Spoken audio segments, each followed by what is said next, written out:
সন্ধ্যায় বাহিরে দেখলাম আল্লাহর রহমতের বাতাস বইছে, শরীর ঠান্ডা করার মতো বাতাস। আমার ননদ বলছিল চলো আমরা একটু ওয়েদারটা উপভোগ করে আসি। যেই কথা সেই কাজ, আমরা দুজন একসাথে হাঁটাহাঁটি করতে বের হয়ে গেলাম।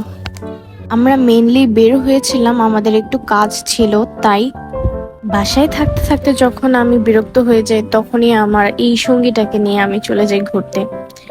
আমার ননদ আমাকে আপন ছোট বোনের মতো আদর করে, আর আমাদের মাঝে বন্ডিং খুবই ভালো।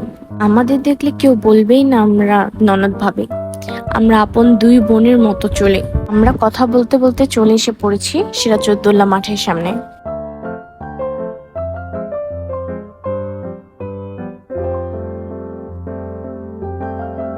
এই হচ্ছে বন্দরের সে ঐতিহ্যবাহী সিরাজউদ্দৌলা মাঠ। বাতাসের সাথে এত বালি উঠছিল।